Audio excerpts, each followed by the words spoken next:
Perfecto, ahora comenzamos a grabar y voy a retomar entonces desde donde quedamos la última vez, que es en la forma como precisamente se organizaron los distintos territorios de América dependiendo de eh, las fuerzas que se combinaron de un modo tal para dar distintos resultados, ¿no? Entonces vamos a compartir pantalla para ir mostrando también eso, ¿no? Entonces voy a agrandar acá, voy a agrandar allá.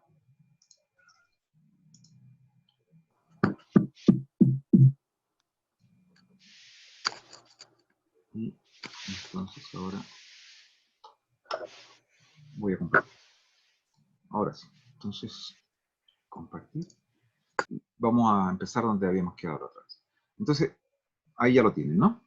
Entonces lo que habíamos visto era que en el subcontinente, como se suele decir, o América Latina, como también se suele decir, o desde el Río Grande, es decir, el límite que separa México de Estados Unidos, hasta el sur, ¿no? Hasta el Cabo de Hornos, eh, los territorios se organizaron de distinta manera en su experiencia colonial y económica. Porque, claro, porque en el fondo respondían a ciertas lógicas, pero estas lógicas se combinaban de modo distinto, dependiendo de las realidades de cada territorio. Y en ese sentido, ¿no es cierto?, la forma como se dio estas dinámicas coloniales en el mundo, podríamos decir, más cercano a la metrópoli, ¿m? O podríamos decir los centros de poder de España y de Portugal en América Latina, eh, allí se dio con mucha más fuerza una estructura de poder, ¿m? Donde la riqueza se organizó, se concentró mucho más en una élite, ¿no? Una élite muy pequeña, blanca y algunos criollos que luego entran, eh, en torno a una forma de organizar las actividades productivas que dependía también de las dotaciones de factores disponibles y de los precios relativos que había entre estos factores productivos. ¿Sí? La lógica fue que se enfatizaron se incentivaron actividades productivas que dependían de qué era lo más abundante y más barato en cada lugar.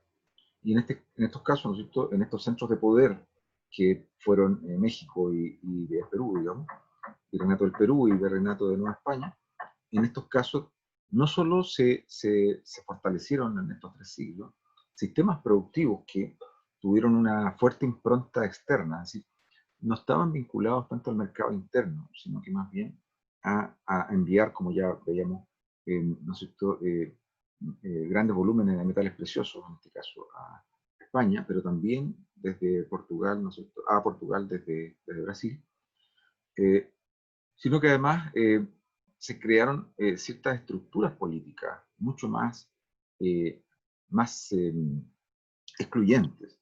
Y esto fue producto de que en esos lugares la minoría blanca y con participación criolla estaba en una situación mucho más eh, de riesgo, por decirlo así, ¿m? Porque tenía bajo su dominación inmensas masas de población indígena y también de población negra. ¿M? Y en esos lugares el mestizaje no había sido suficientemente intenso como para que en esos territorios la masa de mestizos fuera la mayor parte de la población a fines del siglo XVIII. Ahí había un camino todavía muy largo que recorrer para que los mestizos llegaran a constituirse en la mayoría de la población. Por lo tanto, la situación de asimetría que había, de injusticia, de concentración del poder, eran extremas. Por lo tanto, las estructuras que se crearon allí, ahí expresan mucho mejor la idea de pacto colonial, ¿no? O sea, un pacto colonial que tiene un fuerte vínculo externo con la metrópoli, a quien se le garantizan estos recursos, ¿no?, la extracción de estos recursos. La renta colonial va a la metrópoli, la mayor parte, una parte se queda, pero la mayor parte va a la metrópoli. Y por lo tanto la metrópoli se encarga de establecer en esos lugares, y solo en esos lugares, las mayores fuerzas militares, la universidad, la jerarquía eclesiástica, digamos, y los principales, digamos, centros administrativos. Por eso es que esos son los primeros virreinatos, ¿no? Y luego cuando esto va dando ¿no es cierto? Curso a otras formas de organizar la producción, ¿no? En base a otros factores disponibles, qué es lo que va a ocurrir con los cultivos de tipo tropical, que se organizan como plantaciones, ¿no? Y que tienen como mercado externo también Europa, básicamente. Muchos productos son traídos desde Europa, no son americanos. El azúcar era uno de ellos, el algodón es otro, no son productos americanos, pero tienen como mercado principal, ¿no? Europa, revolución industrial, en el caso de Inglaterra, y por otro lado, ¿no es cierto? Tenemos también el azúcar como un reemplazo definitivo de lo que era antiguamente un endulzante más orgánico, si se quiere, como la miel. Por lo tanto, son productos que tienen un mercado gigantesco que está creciendo, que son muy rentables, pero para los cuales no había población adecuada que sirviera, que fungiera como un factor trabajo, digamos, eh, adecuado para ese tipo de faena. Los indígenas no daban la talla para eso y se estaban muriendo por múltiples enfermedades que cundían en las Antillas y también en Brasil. Por lo tanto, hubo que traer un contingente importante de mano de obra esclava negra, que era cara, pero que era tanta la rentabilidad de la extracción de plantación, digo, que merecía la pena, a pesar de eso, importar esa mano de obra. Esa forma de organización dio otro tipo de organización económica, social y política, pero que tendía a parecerse con la primera en tanto la desigualdad, en este caso no con una masa enorme de indígenas, sino que con una población negra muy importante, como en el caso de Cuba, ustedes verán en la película, o en el caso de Brasil, que es donde se da con mayor fuerza esa importación masiva de esclavos, ¿no? Negros, obligaba a que la élite fuera muy encerrada en sí misma, muy encapsulada, que tuviera mucho temor, habían constantes conatos de rebelión. La película capta uno de esos conatos de rebelión, pero eran frecuentes en Brasil y también en las Antillas. Y de hecho, el primer país que se va a independizar en América Latina va a ser producto de una rebelión de esclavos negros. Entonces, el peligro que de un levantamiento general de indígenas se da con Tupac Amaru, se da con rebeliones negras, eh, indígena o negra, obligaba a que en esas zonas, ¿no? El pacto colonial fuera mucho más rígido, mucho más cerrado, la élite tuviera mucho más miedo, que en esa zona estuviera mucho más militarizada, que ahí se instituyeran cortes y tribunales de justicia mucho más poderosos. Por ejemplo, la Santa Inquisición no tuvo una sede en Chile, pero sí la tuvo en México y en Perú, como ya eh, lo estudió con mucha curiosidad José Toribio Medina. Sus dos libros son espectaculares sobre la Inquisición en México y en Perú. ¿Se fija? Entonces, todo coincide. O sea, esos centros de poder eran importantes debido a que la élite necesitaba concentrar fuerza y demostrar esa fuerza en esos lugares. Cuando más adelante Brasil, ¿no es cierto? En el caso de Río de Janeiro, ¿no? Primero Minas Gerais, va adquiriendo esa misma deriva, también vamos a ver que Río de Janeiro se convierte en una capital colonial, donde hay muchos esclavos, donde hay una corte que usa pelucas, ¿no? Y están más o menos las mismas brechas en términos de poder. Y esas brechas también se trasladan al área social, es decir, en esos lugares la estratificación social es mucho más polarizada y mucho más rígida. Y claro, uno tendería a pensar que las tablas de castas, los cuadros de castas, lo que están demostrando es mucha diversidad y posibilidades combinatorias, pero lo que demuestran en realidad es que en esas zonas donde proliferan ese tipo de producción cultural, ¿no? Es que al proliferar ese tipo de producción cultural de cuadros de casta, lo que se demuestra es que ahí había una preocupación mucho mayor por mantener las distancias, ¿no? Mucho mayor. ¿No? O sea, entonces esas posibilidades combinatorias, ¿no? De que tú pertenezcas a esta casta, a esta otra, en el fondo lo que están demostrando es una preocupación enorme por impedir la mezcla. Y eso efectivamente, y ahí pasamos a la tercera zona, ¿no? Se dan con menor intensidad, menor fuerza, en aquellas áreas que llegaron al final de este recorrido de buscar su vocación productiva. Las zonas que decíamos que se dedicaron a la agricultura, a la ganadería y que eran templadas, nacieron como simplemente como un apéndice, ¿m? Un complemento productivo, ¿m? Destinado a abastecer a las otras dos zonas, tanto a las zonas mineras como a las zonas de plantación, ¿m? A grandes masas de población indígena que había que alimentar y vestir, o a grandes masas de población negra, esclava, que había que alimentar y vestir. Ese es el origen de estas economías agropecuarias templadas, y no otro. El mercado que tenían era ese, era un mercado externo que iba creciendo, ¿sí? Y por eso es que Chile entonces exporta tanto tipo de productos derivados de la carne, y también cada vez más alimentos, y sobre todo trigo, pero también vino, y empiezan a aparecer algunos metales también, sobre todo cobre, para fabricar algunos productos básicos, digamos, todo destinado básicamente al sistema productivo basado, ¿no es cierto?, en La Plata, en Potosí. Todo está dirigido hacia allá. Y eso mismo esa misma pauta uno la observa según los trabajos de Sempat Achaudurian, ¿no?, para Argentina, donde él justamente encuentra todas las cadenas que transportaban productos desde las distintas zonas de Argentina, desde Mendoza, desde Córdoba, desde Salta, desde la zona de Buenos Aires hacia, ¿no es cierto?, Potosí. Lo mismo observamos desde Paraguay a Potosí. Lo mismo observamos desde Uruguay a esas zonas. ¿Se fijan? O sea que hay un tráfico, hay una serie de redes de aprovisionamiento de productos, ¿sí? Siendo el principal mercado Potosí. ¿Sí? Y el otro mercado claro, con el que tanto Chile como Argentina y Uruguay tenían menos contacto, era el mercado brasileño de esclavos. ¿Sí? Y a pesar de eso, incluso algo de tasajo se exportaba hacia esa zona, que era una forma de carne, digamos, eh, eh, secada, que se exportaba como carne que se le entregaba a los esclavos para que comieran en las plantaciones, tanto de azúcar como de otro tipo que empezaron a aparecer en Brasil. Bien, entonces tenemos que en estas zonas, por lo tanto, en las últimas zonas, en la zona C que le llamábamos, se dan otro tipo de estructuras que conservan algunos de los elementos, pero se dan en forma más atenuada. Conservan algunos de los elementos generales.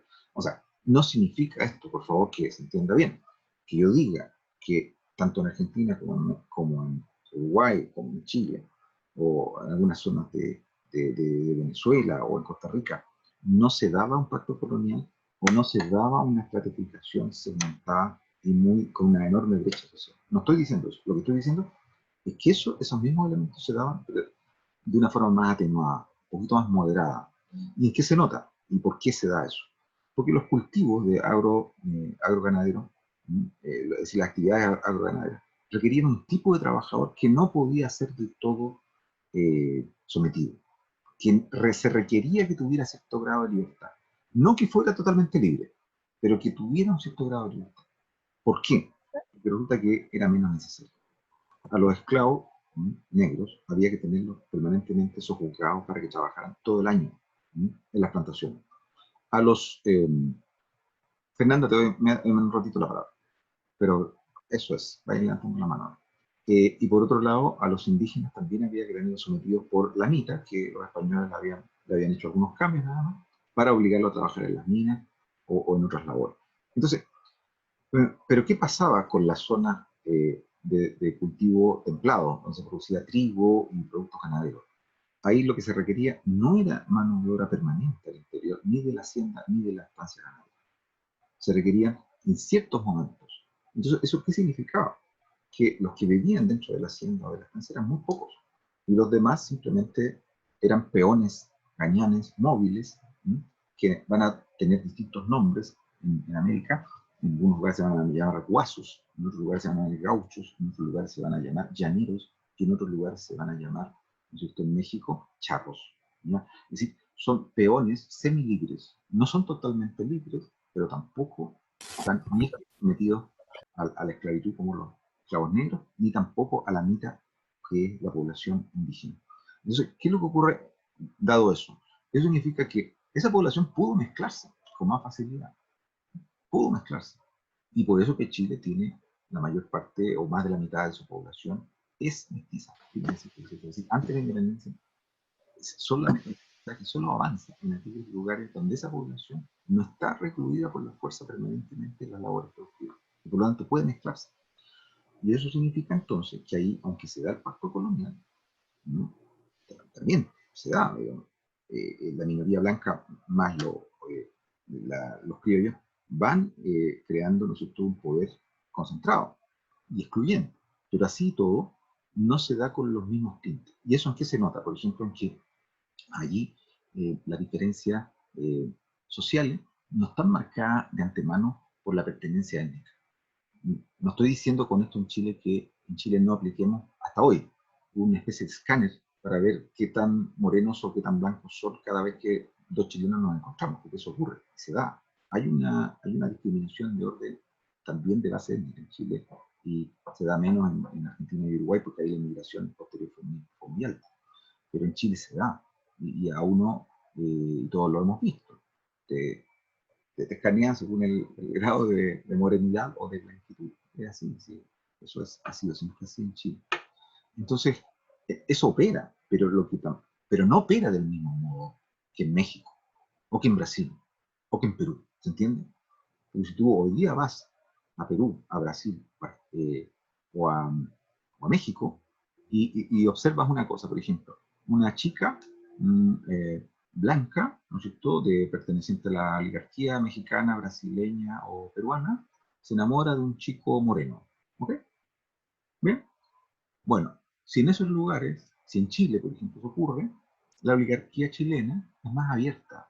O sea, que si ese chico, por vía meritocrática, muestra esfuerzo, y el tipo es inteligente, está estudiando, digamos, y tiene buenos antecedentes académicos, laborales, qué sé yo, finalmente es aceptado.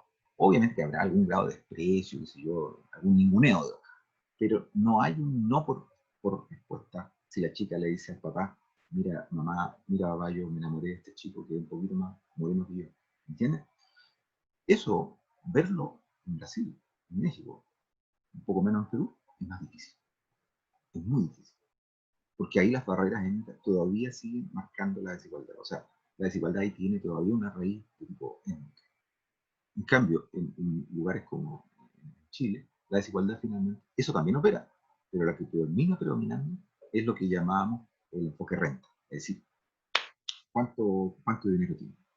¿Okay? ¿Tiene tierra? ¿Tiene activos? ¿Tiene auto? ¿Qué trabajo tiene? ¿Se fija? Entonces ahí entramos a conversar. Los padres dicen, bueno, si tiene propiedad, tiene, tiene padres que tienen plata, tiene, qué sé yo, auto, ¿ah? Y viaja al extranjero, y qué sé yo. Bueno, será un poco negrito el muchacho, pero bueno, es interesante como yerno, ¿se fijan? Entonces, ahí cambia la cosa. ¿Se fijan? Entonces, y eso es producto de que en Chile, ya desde fines del siglo XVIII, el componente étnico de la desigualdad no es tan fuerte como se da en otros lugares de América. Ahora sí te doy la palabra. Disculpa por el atraso. Fernanda, dale nomás. Está bien. ¿Se escucha? Sí. Sí, se escucha. Si puedes hablar más fuerte, mejor. Ya.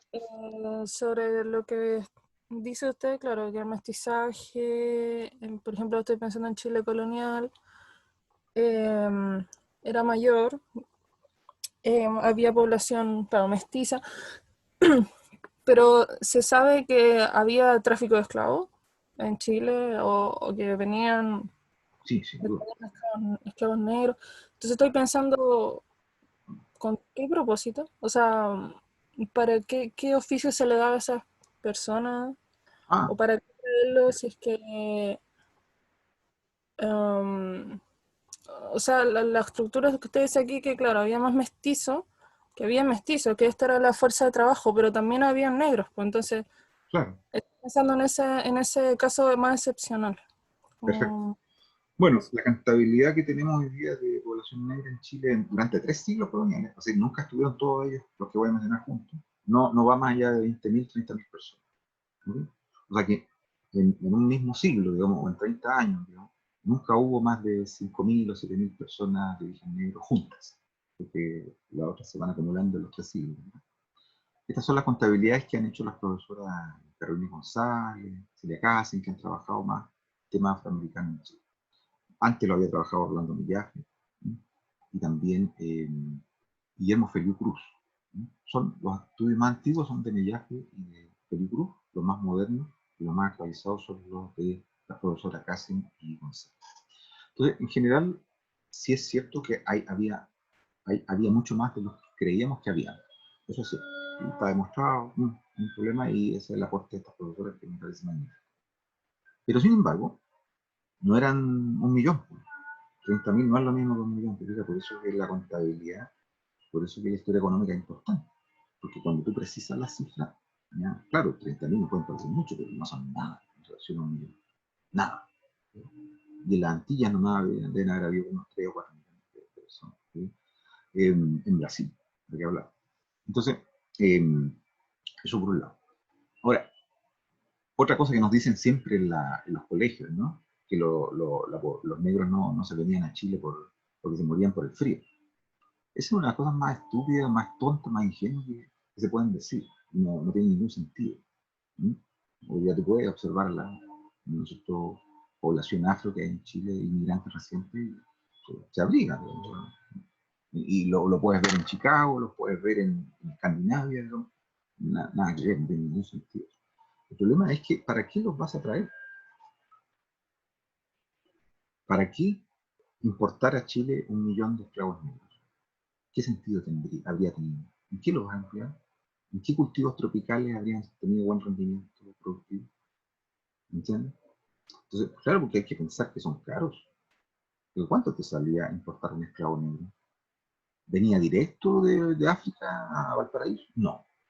Pasaba por un puerto intermedio de distribución de esclavos, que era Buenos Aires, Montevideo, Río de Janeiro si venía por el Atlántico, o pasaba por Panamá, Cartagena de India, actual Venezuela, Colombia, y ahí se distribuía por el resto del continente, ya sea América del Norte o América del Sur. Fíjate que América Central tampoco recibió esclavos. En casi ningún país de América Central recibe esclavos. Entonces, ¿para qué los va a importar? Son caros. Bueno, si te dan un rendimiento muy alto, claro, lo importa, porque descontando el costo de importarlo, te sale igual conveniente. Si vas a vender mucho azúcar, mucho algodón, muy bien. Pero si no tienes cómo producir algodón ni azúcar en Chile, ¿para qué los vas a importar? ¿Entiendes? Entonces, y otro aspecto bien interesante que han probado también estas profesoras que están haciendo avances sobre estos aspectos, es que esto obligó a que los pocos en términos relativos, pocos esclavos negros que se importaron a Chile, no terminaron en ninguna actividad esclavizada realmente, sino que todos terminaron con contratos más flexibles. Por ejemplo, el trabajo de la profesora Cassi ha probado que casi todos terminaron trabajando, se consideraba que muchos eran solo sirvientes, que se les ponía una peluca blanca y andaban en carruajes así tipo como en las películas de Disney. No, la mayoría de ellos, fíjate, que trabajaban como artesanos, ¿sí? Y se arrendaban. O sea, tú, por ejemplo, le enseñabas un oficio a un esclavo negro, le permitías que se casara con una mujer negra, ¿no? Eran tus esclavos, ¿ya? Los hacías trabajar o los arrendabas y te quedabas con el producto. O sea, lo que producían como artesanos, tú te lo quedabas o arrendabas el trabajo de ellos. Una parte pequeña, minoritaria, iba justamente a servicio doméstico personal, que andaban con peluca y que hacían labores domésticas en sus casas. La mayoría trabajaban como artesanos. Incluso ellas han encontrado salarios. Interesante, súper interesante, súper bonito ese trabajo. Y la profesora González ha encontrado una multiplicidad de contratos que muestra que en Chile en realidad no estaban sujetos justamente a esta condición de extrema explotación como era en Cuba o en la Antilla, digamos, o Brasil. Entonces es súper interesante. Los trabajos más modernos están justamente yendo en esta dirección. Están mostrando que los que venían a Chile terminaban, en el fondo, en modalidades, en regímenes laborales súper más relajados, por decirlo así, o más flexibles. Y de hecho, muchos de estos esclavos, y yo me topé con esta información por otras tesis, me ha tocado evaluar, después lograban pagar con el tiempo, porque ellos se quedaban con una parte del producto que vendían en un zapatero, por ejemplo. Lograban pagar la manumisión, es decir, le compraban la libertad a su dueño. Y muchos dueños estaban dispuestos a recibir el pago por parte del esclavo y darle la manutención. Después estos mismos esclavos tramitaban el tema de la pureza de sangre, entonces lograban obtener un certificado que decía en realidad no somos tan negros, somos 3/4 de negros. ¿Sí? Y entonces iban luchando por irse blanqueando, porque sabían que eso también les convenía a sus hijos, ¿no? Y con el tiempo se disolvieron las sociedades chilenas. Por eso que tú cuando observas, la gente dice, "Uy, ¿qué pasó con esa gente? ¿Se murió?". No, se mestizaron, se mestizaron. Yo tuve en Copiapó, tuve amigos del barrio que era notorio que venían de una familia más negra, digamos, de afro, y es así. Lo que pasa es que se fueron mezclando. Ya casi no se notaban. Entonces, ahora cuando llegan, te digo, de Haití y de otros lugares, que llegan sin mezcla o menos mezcla, entonces ahí como que contrasta, ¿te fijas? Pero no es que en Chile hayan muerto o hayan desaparecido, lo que pasa es que se mezclaron. Se mezclaron. De hecho, yo creo que todos tenemos algo de componente étnico afro. ¿Mm? Y no tendríamos por qué avergonzar, por el contrario. ¿Mm? Entonces, es bonito ese tema, ¿no? Y muestra que efectivamente el mundo afro en Chile, salvo ciertos lugares muy específicos, como por ejemplo ¿cómo se llama esto? Cerca de Arica, en la quebrada sur de Arica. Ahí hay algunas zonas donde se lograron mantener sin mezcla, ¿te fijas?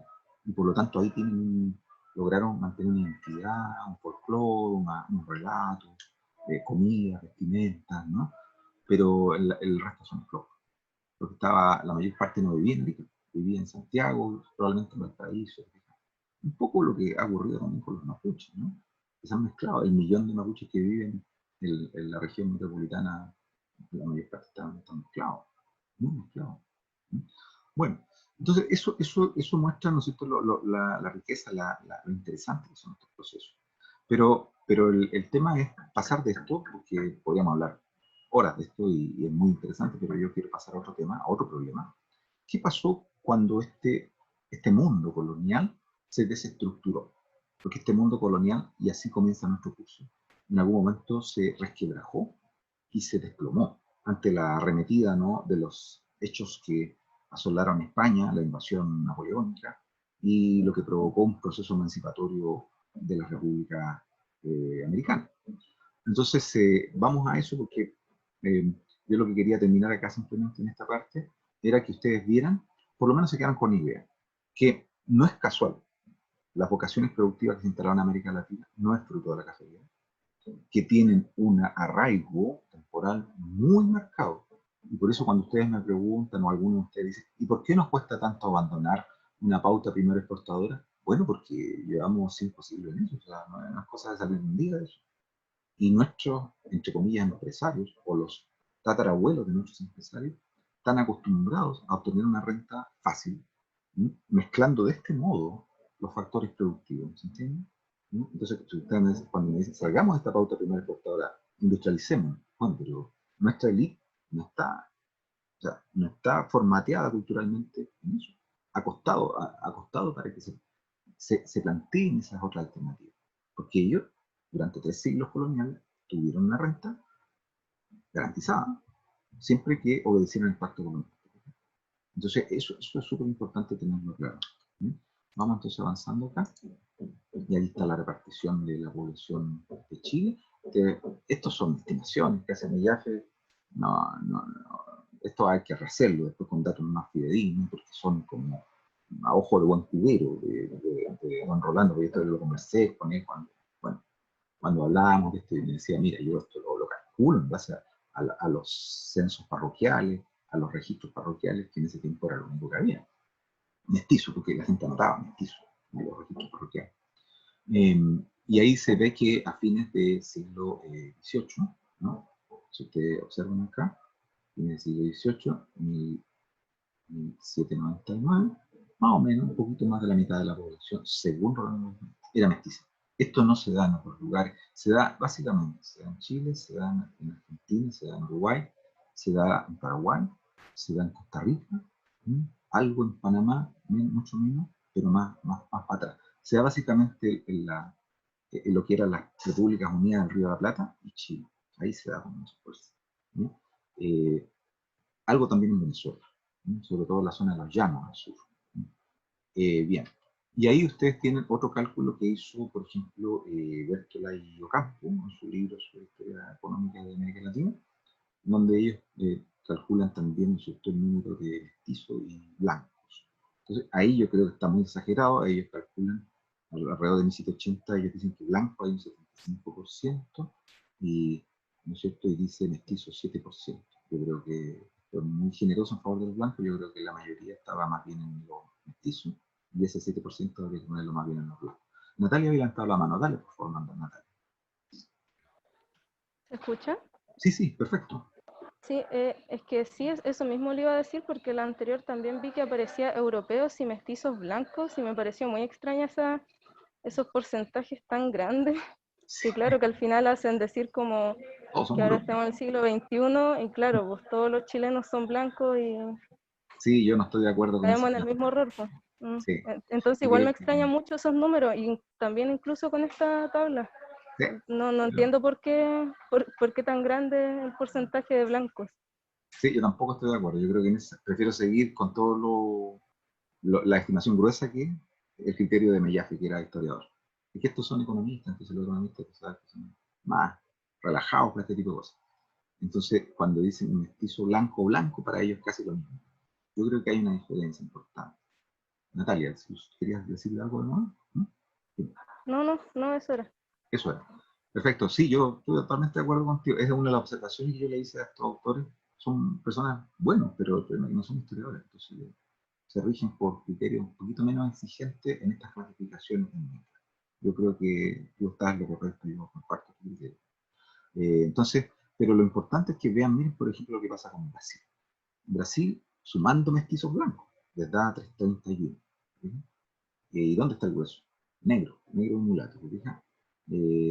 ¿Qué pasa ahora veamos en el caso de indígenas?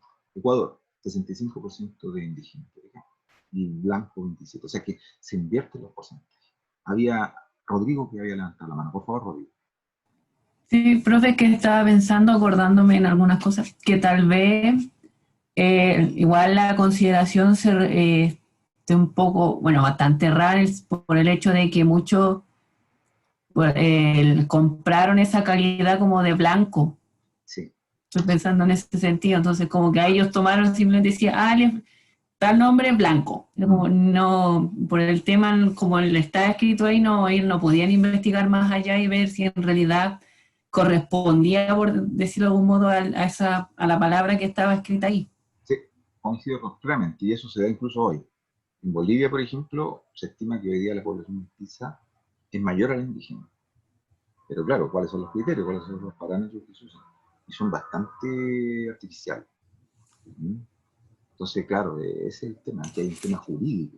Por eso que yo les sugiero que lean los trabajos de la profesora González, Carolina González, donde ella ha trabajado mucho esos aspectos de cómo, en términos jurídicos, tú puedes como burlar la trampa de la exclusión. ¿Sí? Porque, claro, en algunos lugares la carta de pureza de sangre se utilizaba para excluir, pero en lugares como en Chile, como habían pocos y el sistema era menos polarizado, era menos rígido, esas cartas sirvieron mucho para blanquear, entonces para saltar de una categoría a otra mejor. ¿Sí? Efectivamente, y se pagaba, o sea, tú pagabas y un notario pagaba, decía, usted tiene 3 cuartillos de sangre blanca y yo solo una negra, por lo tanto es mestizo, un lápiz. Entonces, son ese tipo de situaciones que a los economistas se les pasan. Y estos dos buenos colegas son muy buenos, son teóricos económicos, pero no tienen información histórica sólida. No son historiadores. Entonces, claro, se guían más por criterios y categorías más amplias, muy laxas. Bueno, pero salgamos de acá. Voy a dejar de compartir esto y vamos a meternos entonces en el tema que nos preocupa hoy día, que es el tema del poder. ¿No? ¿Qué pasa entonces cuando Chile, junto con otros países de América Latina, se enfrenta, ¿no es cierto?, a una situación en la que ya eh, los órdenes sobre los cuales está estructurada esta sociedad ya no tienen soporte? Por lo tanto, ¿qué pasa ahí? Y por eso que les hice ver también lo de Argentina. Me interesaba mucho que vieran lo de Argentina porque vamos a meternos en ese tema ahora. Entonces voy a compartir esto, ¿no? Que es, que ya entramos al tema del Estado, ¿no? Y la naturaleza del Estado, que es un temazo, ¿no? Entonces, acá está. Bien, ¿lo ven? Entonces, voy a ir mostrando esta pantalla para que vayamos entrando en esta discusión. básicamente, ¿qué es lo que ocurre cuando se desestructura el orden colonial? Lo que ocurre es que los contratos se disuelven, porque ya no hay una jerarquía política que las avale. Porque ¿en qué se sostenían todos estos contratos? Se sostenían en la fuerza jurídica que era respaldada por el rey, por la monarquía, ya sea, digamos, castellana o portuguesa. Entonces, ¿qué pasa cuando ya no está el rey detrás que respalde el cumplimiento de todos los contratos? Contratos económicos, contratos políticos, contratos sociales. Es lo que estamos viendo ahora con el poder, con el proceso constituyente. ¿Qué pasa cuando ya no hay una mayoría activa que respalde contratos que empiezan a ser mal vistos? Entonces, esa mayoría empieza a pensar que hay que buscar otros contratos. ¿Sí? Bueno, eso ocurrió. Entonces, esos contratos empezaron a caer a fines del periodo colonial, porque claro, a pesar de que hay algunos países que decían, bueno, estoy pensando en San Martín, en Bolivia, que incluso pensaron en monarquías con fórmulas adecuadas, y ahora, ¿qué pensaron en monarquía? ¿No?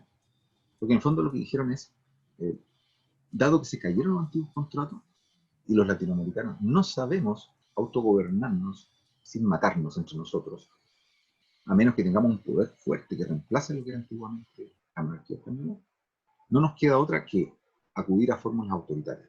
O sea, o una monarquía externa, digamos, busquemos un rey, pero a diferencia del español no le vamos a pagar estos impuestos que le pagamos, él no nos va a imponer un monopolio comercial, o sea, vamos a tener libertad, vamos a hacer una monarquía constitucional, pero va a haber un rey que respalde la continuación de estos contratos anteriores.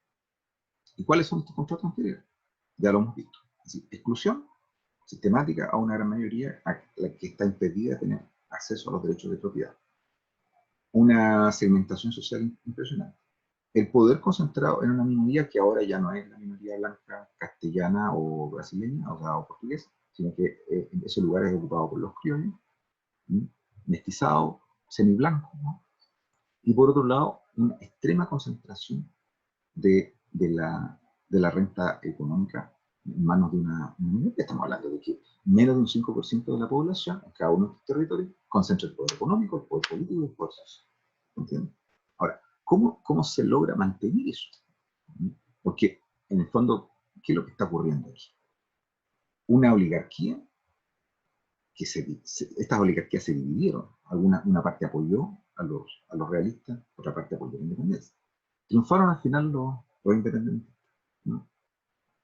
Pero esto tardó. O sea, en México piensen ustedes que el grupo criollo prefirió apoyar a los realistas. Y dos insurrecciones fracasaron, la de Hidalgo y la de Morelos, por eso. Y finalmente, cuando llegaron a un acuerdo, que costó un montón, o sea, recién en la década de 1820 estaban constituyéndose como países independientes en México. Y en el caso de Perú hubo que independizarlo a la fuerza. ¿Fija? ¿Por qué? Porque en esos lugares, esa oligarquía, la mayor parte de esa oligarquía o de ese grupo de criollos, se sentía mucho más identificado, se sentía mucho más seguro permanecer al alero del pacto colonial. ¿Y por qué lo hacían? Porque resulta que la pregunta era, si nos salimos de este contrato, o sea, si todos nuestros contratos dependen de este vínculo que tenemos externo con una monarquía, en este caso española, ¿ya?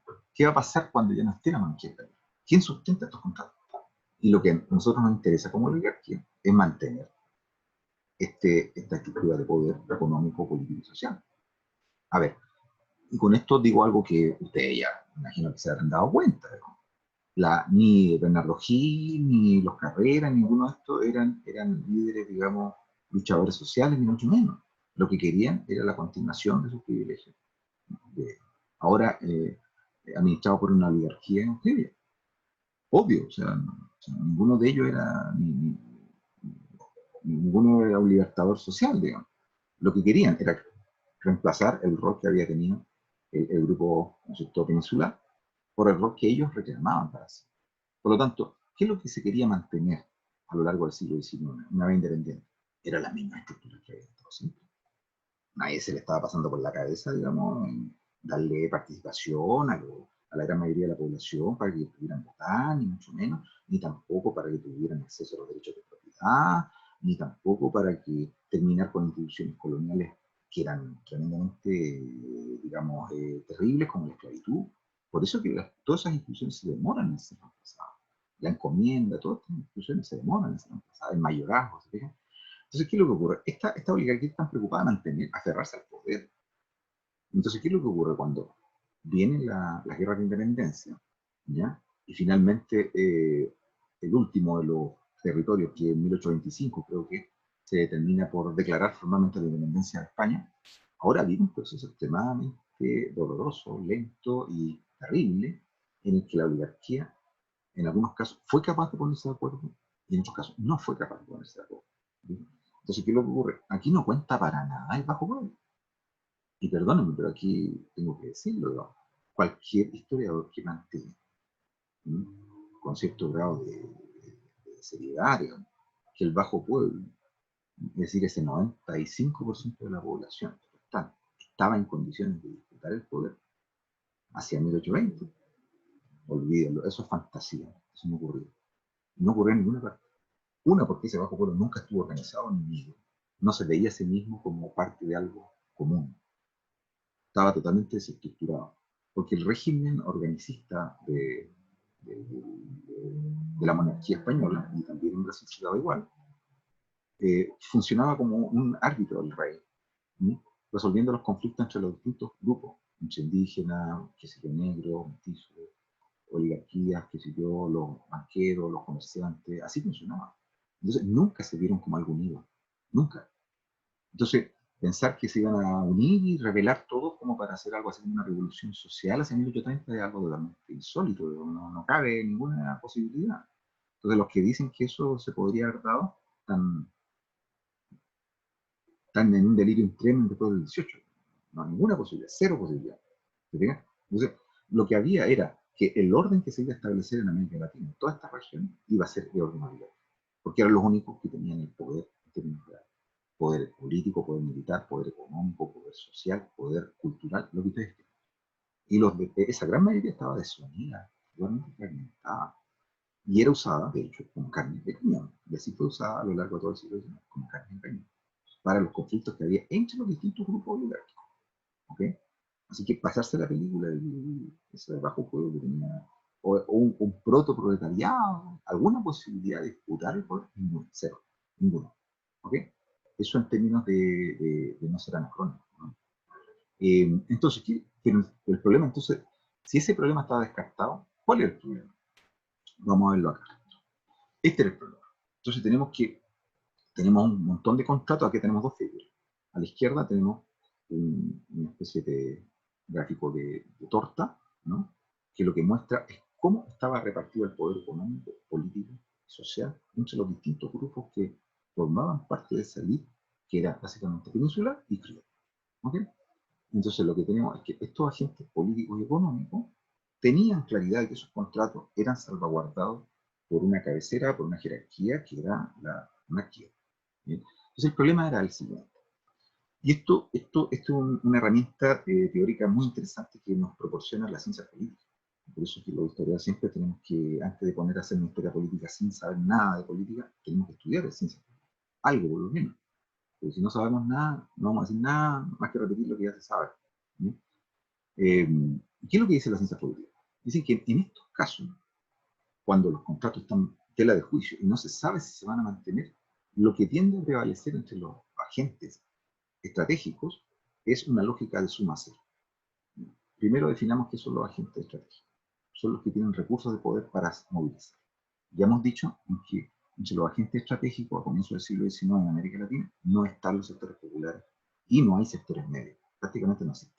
¿Okay? Por lo tanto, es la élite la única, los distintos fragmentos de la élite son los únicos agentes estratégicos, los que tienen realmente recursos de poder que pueden movilizar.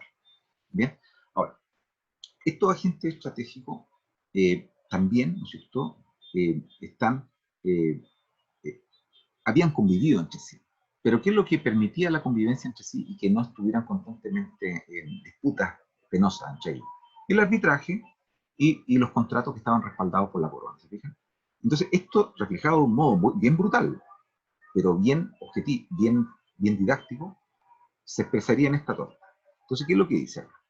En esta torta cada grupo que formaba parte de esta oligarquía latinoamericana sabía lo que le correspondía en términos de renta, ingreso, y con cuánta parte de la riqueza se quedaba, y sabía cuánta parte del poder político y de influencia social y cultural tenía.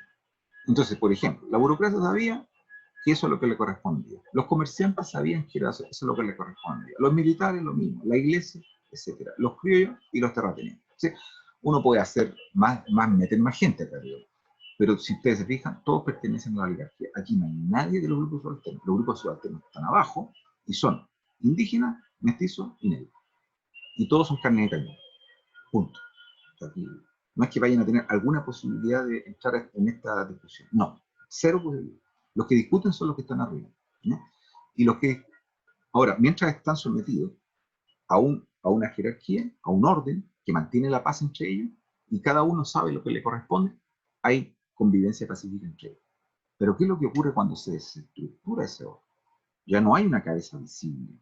Entonces, por eso que está esta pregunta también, ¿no? ¿Qué es lo que ocurre?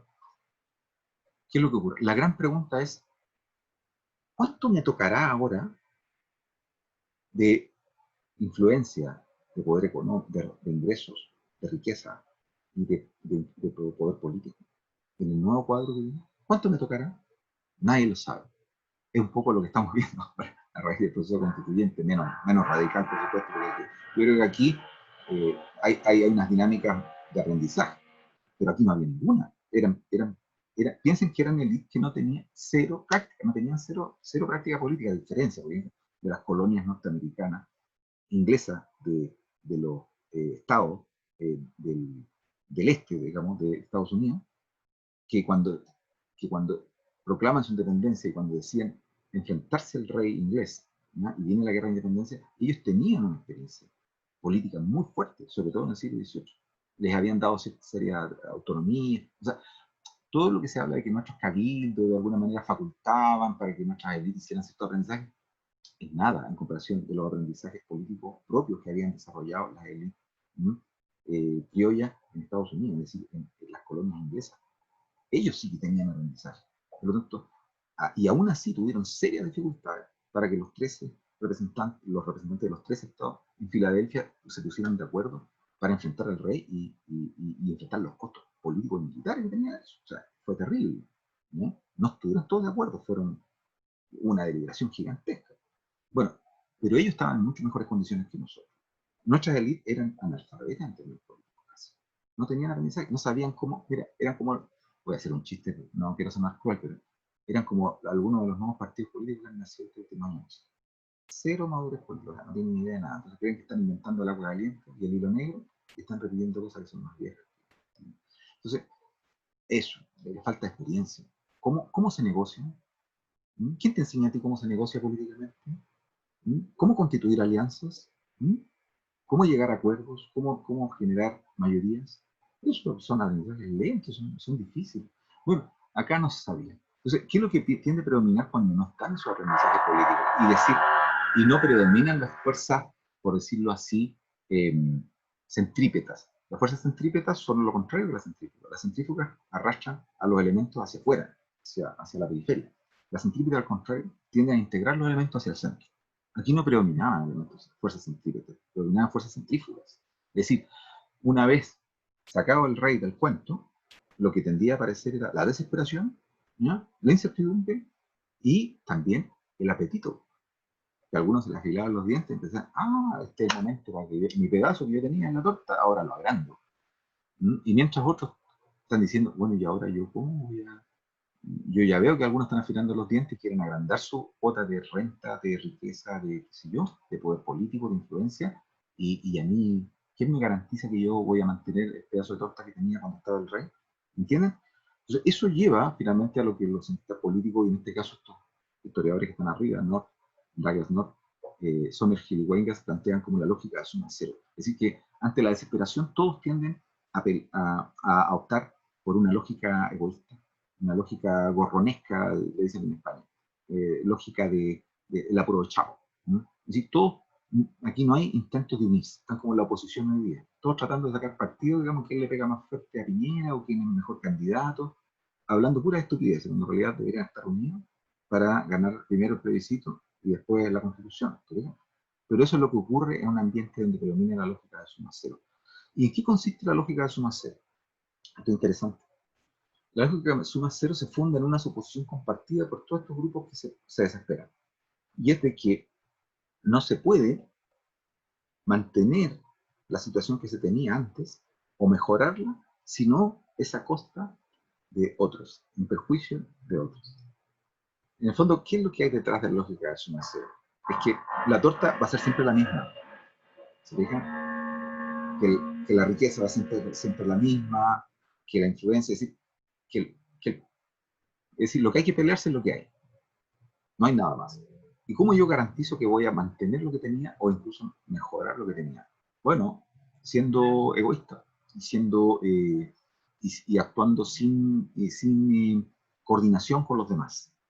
Entonces, ¿qué es lo que tiende a pasar? Que cada uno de estos grupos levantó caudillos para alentar este tipo de luchas, y esto es lo que se da en América Latina durante toda la primera mitad del siglo XIX. ¿Sí? Luchas totalmente por el miedo, por la desesperación, ¿sí? Por la necesidad de conservar o de acrecentar las cuotas de poder y de riqueza, pero en el fondo, ¿qué es lo que están desvelando estas luchas? La incapacidad de un grupo pequeño de la sociedad, que no es más del entre el 5 y el 7%, para incluso ellos, que son un grupo chico, ponerse de acuerdo con el Eso es lo que está demostrando. Lo que está diciendo es que incluso al interior de la oligarquía predomina la fractura y la dispersión, la desunión, y el divisionismo y el egoísmo, y no hay un proyecto ni siquiera compartido en lo bajo, lo mínimo. ¿Sí? Eso es la lógica de suma cero. Entonces, ¿cómo se resuelve esto? Uf, tremendo problema. En ciencias políticas esto tiene dificultades gigantescas. Entonces, por eso que San Martín y Bolívar pensaron en dictaduras y en monarquía. No estaban tan digamos, no estaban tan perdidos. Porque en el fondo decía, es que nuestros ciudadanos, cuando habla de nuestros ciudadanos, no está refiriendo al ojo pueblo, se está refiriendo a este 5%, son incapaces de ellos, sin tener un rey arriba, ponerse de acuerdo. Y van a luchar y se van a despedazar entre sí. Entonces, la única forma de mantenerlos unidos es por medio de la fuerza, por medio del miedo y la coacción. Por lo tanto, esto es lo que, además, tienen que pensar lo siguiente. ¿Quiénes eran los líderes característicos de este periodo después de la independencia? ¿Quiénes eran? ¿Quiénes eran los que sabían así como ustedes cuando hagan la asamblea? Los que se quieren destacar y se quieren perfilar como dirigentes, representantes. ¿Quiénes eran los que se habían destacado? ¿Eran militares? Militares. Eran caudillos militares. Pero esos caudillos militares sabían que necesitaban el apoyo de estos grupos. Porque no basta con tener a los milicos hay que alimentarlos, hay que darle, ¿no es cierto?, el avituallamiento, el armamento. Entonces, si tú no tienes el apoyo de estos grupos civiles que están detrás, que son los que ponen la plata, no te sirve de nada, lo vas a perder muy rápido. Entonces, ¿qué es lo que hacían los militares? Los militares se ponían al servicio como mercenarios, ¿sí? O dependiendo de cuánta simpatía tenían por algunos de estos grupos, o algún proyecto general. Y aquí lo que empieza a notarse es la primera fisura entre los que están pensando en mantener más o menos todo tal como estaba, que son los conservadores, y los que están diciendo, no, aprovechemos la oportunidad que nos independizamos para hacer cosas nuevas y acercar más nuestro país a Francia, a Inglaterra, y alejarnos de las instituciones y de las formas de vida y de la forma como estaba constituida España o Portugal. ¿Ya? Y ahí está la fisura entre los liberales y los conservadores. ¿Ya? Entonces los militares van a decir, si tú eres más, te simpatizas más de las ideas liberales, te va a poner al servicio de los liberales. Freire, si tú eres más cercano, qué sé yo, a los conservadores, va a ser bullying. ¿Entiendes? Pero en el fondo es eso, lo que estamos en presencia es esto. Estamos en presencia de esto. Un periodo de indefinición donde no se sabe quién diablo va a poner orden acá. ¿Ya? Y es un periodo, y por eso que les pedí que vieran el documental de Argentina, es un periodo que en Argentina va a durar hasta 1880. ¿Se dan cuenta de lo que significa eso? Que en estos 50 años, que estamos hablando de 1830 y 1880 en Chile, tuvimos 50 años de relativa, no quiero llenar de flores este periodo porque no es el propósito, pero acá la oligarquía al menos estuvo relativamente tranquila, unida en torno a unos proyectos más o menos comunes. Eso no ocurrió en Argentina, no ocurrió. Entonces ellos no tuvieron esos 50 años. Entonces cuando hablábamos la otra vez de por qué el PIB crece más alto en Chile que en Argentina. Bueno, no es casual, porque Chile, como tenía, entre comillas, la élite chilena tenía resuelto ese problema, se pudo concentrar en dotarse, en generar al comercio exterior como un motor de crecimiento económico. Y se concentró toda la élite chilena en las exportaciones, en disputarle poderío al Callao, y de ahí vienen las dos guerras que tuvimos, ¿se fija? Entonces, pero en el fondo la oligarquía sabía que tenía que actuar toda unida en eso. En Argentina eso no ocurrió. Piensen, por otro lado, ¿por qué se daba eso? ¿Por qué en Argentina prevaleció la fragmentación entre los grupos de la élite después de, estamos hablando de 1830, 50 años, 90, 60 años después de la independencia? Y todavía no se lograron poner de acuerdo, porque ahí las fuerzas centrífugas eran mucho más fuertes. ¿Sí? Porque ahí estaba el conflicto entre Buenos Aires, las provincias del interior, del litoral. Habían otros elementos que no estaban en Chile y que hacían más difícil que estos grupos de la oligarquía se pusieran de acuerdo. Mucho más difícil.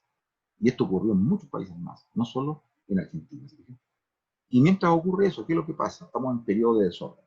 Y en ese periodo de desorden, los caudillos, como ustedes ya decían, prevalecen, son los que lideran los procesos, por eso son militares. Prieto, Pinto, Bulnes, Freire, no es por casualidad, que son esos los personajes que aparecen en escena durante este periodo. 1820, 1830. Y a partir de ahí, ¿qué es lo que ocurre? Que ya se estabiliza todo a partir del orden portaliano. ¿Qué es lo que hace Portales? Portales llega con un látigo, digamos, apoyando dentro del proyecto de los conservadores, y por la fuerza disciplina todo el resto. Ya chileno, ya cabritos, se acabó el deseo. Aquí los que no les guste se van a ir cortados. Y eso incluyendo los militares. O sea, si algún militar quiere seguir haciendo facciones y levantarse en alguna provincia contra el poder constituido por este proyecto autoritario, va a sufrir las consecuencias. Pero por eso les cuento esto, porque en alguna ocasión me invitaban el Andrés Bello hace muchos años, en los años 90, a una reunión del equipo de la Facultad de Ciencias Sociales y de Humanidades del Andrés Bello, con un grupo importante de militares que eran todos generales del ejército, básicamente. Entonces estábamos, no sé por qué, estaba hablando del tema bueno, lo que acabamos de salir, pero el mes de septiembre, ustedes saben que Pinochet lo instituyó como el mes del ejército, no es el mes de Chile, es el mes del ejército, ¿me entienden? Bueno, y los milicos estaban hablando de eso, de cómo, ¿no es cierto?, cómo ellos consideran que eran los únicos portadores de los valores de la nación. Es decir, nosotros sabíamos doblar la bandera y cantar la canción nacional antes que todos ustedes, y por lo tanto somos los únicos capaces de representar a la nación chilena. En esa onda, ¿te fijas? Y yo en ese tiempo ya era un poco, ya bien agua fiesta. Y le dije, bueno, entonces, ¿qué es lo que explica que Portales haya tenido que disciplinarlo a todos ustedes? Porque hasta que, digamos que hasta que Portales los disciplinó, ustedes eran bien revoltosos. Y Mutis, ¿qué iban a decir? ¿Qué iban a decir? ¿No eran revoltosos acaso? ¿No hubo que disciplinarlos por la fuerza? ¿Y quién asesinó a Portales? ¿No fue un militar? ¿No fue Vidaurra? ¿Entienden, no? Entonces, esto de que los militares entendemos muy bien la unicidad de la nación chilena, las piezas eran caudillos que se vendían al mejor postor o simpatizaban con cualquier causa. Entonces, ¿quién lo ordenó? Un tipo que era más carajo que ellos. Y a partir de ahí se empezaron a comportar como una institución relativamente no deliberante y obediente al poder civil. Porque hasta ese momento eran absolutamente, ¿cómo se le llama esto a los que están constantemente urdiendo golpes de Estado? ¿Sí yo? ¿Se acuerdan? Hay un adjetivo para eso. Gorila. Más que gorila, sí, en política se utiliza esto, ya me acordaré, ¿no? Díscolo. Sí, más que díscolo, tiene un nombre. Los que complotan contra el gobierno constituido son militares, o son, digamos, otras personas, se les llama, tiene un nombre muy feo, un adjetivo horrible, pero es político. Bueno, ya me acordaré. Entonces, claro, ellos los pusieron, Portales los puso cintura. Hasta ese momento eran igual de desordenados y de mercenarios y de vendidos que los otros, que los civiles. Entonces los caudillos son sometidos por Portales. No solo Portales, hay que decir, aquí hay que terminar con la estatua de la glorificación. Esto fue una élite en torno a Portales. estaban más o menos convencidos por lo que les ofreció Portales, el discurso que armó Portales. Esa elite se unía a través del hierro y el fuego, subordinó y ordenó, disciplinó a todo el resto de las oligarquías y se acabó la lógica de su nacer. Y todos dijeron, a partir de ahora, 1830, esta es la torta y esto es lo que le corresponde a cada uno de ustedes. ¿Entienden? Entonces, el orden portaliano lo que hizo fue definir a largo plazo, un horizonte de décadas, decir, señores, ustedes pueden estar tranquilos. Primero, el bajo pueblo va a seguir siendo dominado y subordinado. Ese 95% de la población va a seguir siendo sometido y no pinta para nada. Y entre los que son caballeros, no están las mujeres, por supuesto, ¿no? Las mujeres tampoco pintan para nada en este periodo, ¿no? Entonces, y entre los hombres, ¿no?, que están dentro de ese grupo Salit, somos los únicos que tenemos la capacidad y la legitimidad para tomar todas las decisiones. Y nosotros decimos que estas van a ser las cuotas. Esta va a ser la cuota de poder económico, esta va a ser la cuota de poder político, esta va a ser la cuota de influencia social y cultural. Punto, y se acabó. Y esto va a estar así por varias décadas. Por lo tanto, ustedes pueden ya ir haciendo planes a 50 años. Y eso es lo que le dio certidumbre jurídica, eso es lo que permitió comportamientos de largo plazo, eso es lo que permitió que Chile pudiera, como esa elite chilena, pudiera tener este primer periodo de crecimiento en base a un orden autoritario que sentó esta disciplina. Eso vamos a verlo ahora. Entonces, acá tenemos, ¿no?, los decenios conservadores fíjense, entre 1830 y 1860 hay 3 gobiernos, 3 decenios. Cada gobierno se repite de 5 años, 5 años. Prieto, Bulnes, Montt, y está todo ordenado. Todo el mundo sabe cuáles son las reglas. ¿Y qué es lo que hicieron? ¿No es cierto? Impidieron que hubieran otras fuerzas que vinieran a romper con esta armonía que gobierno decía. Entonces todo el mundo sabía lo que le tocaba. La burocracia sabía lo que le tocaba. Los comerciantes sabían lo que... Y se acabó esta lógica de su nacer. Y por otro lado, ¿cuál fue el discurso de esta elite encabezada por Portales? No hay esta torta, no cometan el error de creer que esta torta va a seguir siempre del mismo tamaño. Esta torta, si todos se portan bien y son unos buenos niños, todos van a ver cómo ese porcentaje que tienen va a crecer porque la torta va a crecer. Si no hay lógica de eso, no sé. O sea, todos podemos ganar sin hacerlo a costa de los demás que participan de la torta. ¿Se entiende? Y eso es lo que hicieron. Entonces tuvimos 50 años de crecimiento económico, el más alto de América Latina, porque ese discurso fue convincente. Murió Portales, pero esa estructura institucional, esas reglas del juego quedaron. Y todos los segmentos de la oligarquía en general la obedecieron. Hubo por ahí algunos conatos del año 51, 59, pero son mínimos. O sea, no logran horadar esta estructura de reglas y de contratos que hay. Ahora, por otro lado, ¿no es cierto?, ¿qué es lo que pasa con esto? Esto tiene mucho, podríamos decir, aspectos positivos. El principal es que Chile logró tener, al tener una élite unida en torno a un mismo proyecto, de un modo súper autoritario, ¿no? Por eso que Jocelyn Hall en algún momento decía, pero si en el fondo cambiamos un rey por un orden autoritario muy rígido, es más o menos lo mismo, no hay tanta diferencia. En su libro La Independencia de Chile. Y tiene razón, ¿te digo? Porque entre esto y la monarquía, en haber, por ejemplo, ido a buscar a Europa a un rey, no hay mucha diferencia. Si lo que pasa es que es un régimen más, podríamos decir, más de orden, no quiero decir colectivo, pero colegiado. Es un orden colegiado. Es una oligarquía. O sea, el poder no está en uno, está en unos pocos, pero muy bien organizado, ¿sí? Entonces, esto, sin embargo, generó, así como generó la posibilidad de volcarse a un proyecto económico bastante bien delineado, en el que el motor del crecimiento claramente desde el comienzo es el comercio exterior.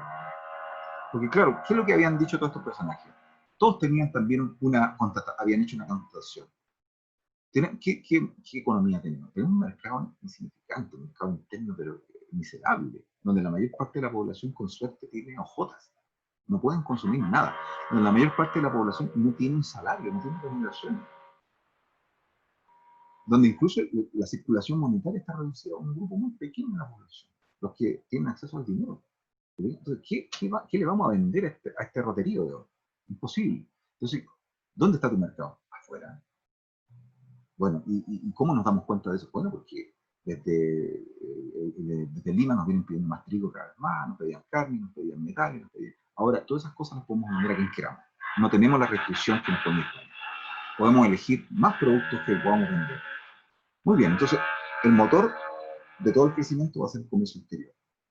Y eso implica ¿qué cosa? Que esta es una oligarquía absolutamente pragmática. No tiene ningún sentido perder el tiempo discutiendo si esta oligarquía era librecambista, estaba por el libre comercio, o era más bien proteccionista y quería industrializar el país. Eso es totalmente absurdo, no tiene ningún sentido. Estaban totalmente de acuerdo en que la principal renta venía de afuera, venía de la venta de exportación. Eso era. Y por lo tanto, si cobraron impuestos a las importaciones, no lo hacían para proteger la industria, lo hacían porque era la única forma de obtener recursos para financiar al Estado. Solo eso. Pragmatismo. ¿Okay? Ahora, sin embargo, claro, esto yo no voy a ser el defensor de Postales en este régimen. Traía acarrea otras dinámicas de orden institucional que en lo fundamental tenían dos rasgos muy negativos que hasta hoy perduran, lamentablemente, que es su carácter excluyente en lo político y social. Es decir, aquí los únicos que están justificados para gobernar son los que son parte de la élite, no el rotaje, ¿no? Eso en primer lugar. Y una cultura absolutamente tradicionalista, ultraconservadora, donde la religión y la Iglesia Católica tenían un poder gigantesco, ¿sí? Y por otro lado, un sistema, ¿no es cierto?, basado en la concentración de la propiedad y de la riqueza. Eso. Entonces, claro, por un lado, claro, marcaron diferencias en relación a otras repúblicas que tenían un desorden gigantesco, pero por el lado negativo tenía el hecho de que instalaban a largo plazo estas dinámicas y ya no con un orden colonial al cual pudiéramos echarle la culpa, sino que ahora es la propia oligarquía chilena la que instala estas fuerzas para que actúen en el largo plazo. Y por eso que hay tanta resistencia a abandonarla. Y por eso yo creo que insisto que estas dinámicas están todavía previviendo hoy en Chile. No han desaparecido. Lo que pasa es que se les ha ido quitando, en cada momento histórico se les ha ido quitando, se ha ido rebajando. Cada periodo ha ido tratando de quitarle el rasgo excluyente, el rasgo ultraconservador, el rasgo de concentración de la riqueza, del poder. ¿Se fija? Pero con Pinochet volvimos un poco a comienzos del siglo XX. Bueno, ahora, estos problemas aparecen resueltos, claramente se ve que no tienen contendores importantes, porque hay un par de guerras civiles, como les comentaba, 51 y 59, pero no hacen ninguna mella, cero, o sea, no es que esté en peligro el Estado, ni mucho menos. Y si ustedes se fijan, las dos guerras civiles tienen que ver con elementos que la oligarquía ya estaba en condiciones, una vez que se unió, estaba en condiciones de enfrentar.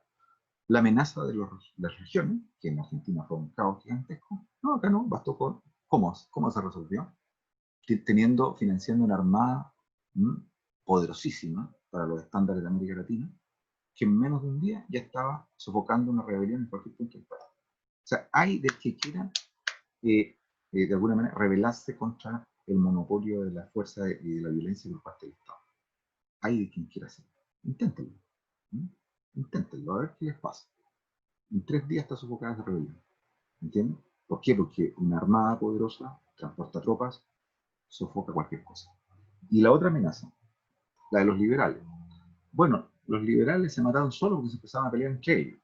No es verdadero que los liberales hayan estado totalmente unidos y cohesionados tampoco. Habían diferencias muy fuertes entre ellos.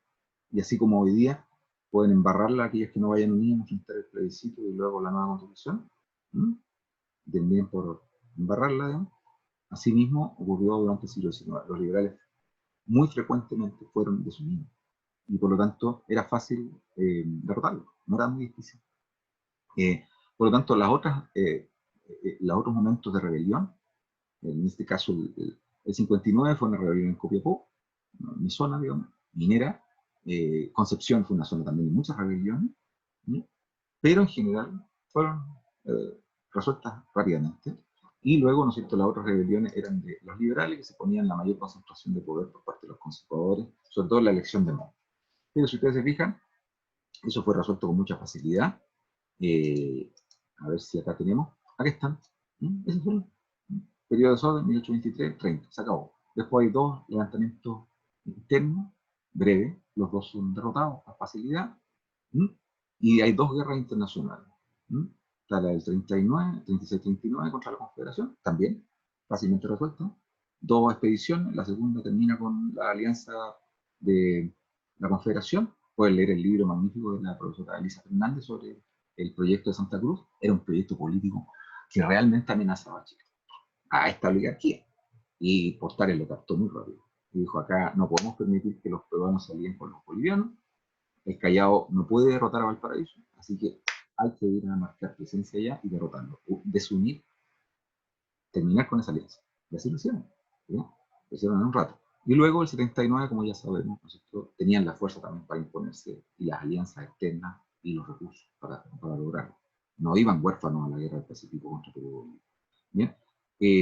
Por lo tanto, lo que vemos son desórdenes que, si bien no son despreciables, y nos quitan esa idea paradisíaca que todo este periodo fue una taza de leche, sin embargo no llegan a tener la fuerza como para hacer mella en el proyecto oligárquico que va entre 1830 y 1830. No, no lo hace. No lo hace. El proyecto se mantiene, lo fundamental se mantiene sin ningún problema. Ahora veamos qué significó eso en términos de violencia y de cambios constitucionales. Examinémoslo con otros países.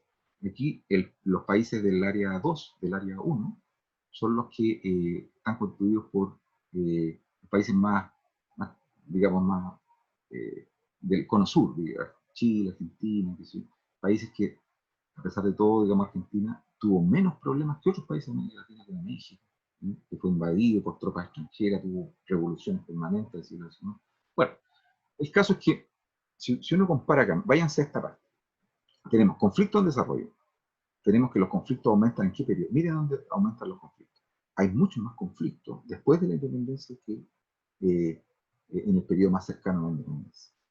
O sea, cuando han pasado varios años después de la independencia, hay mucho más conflictos.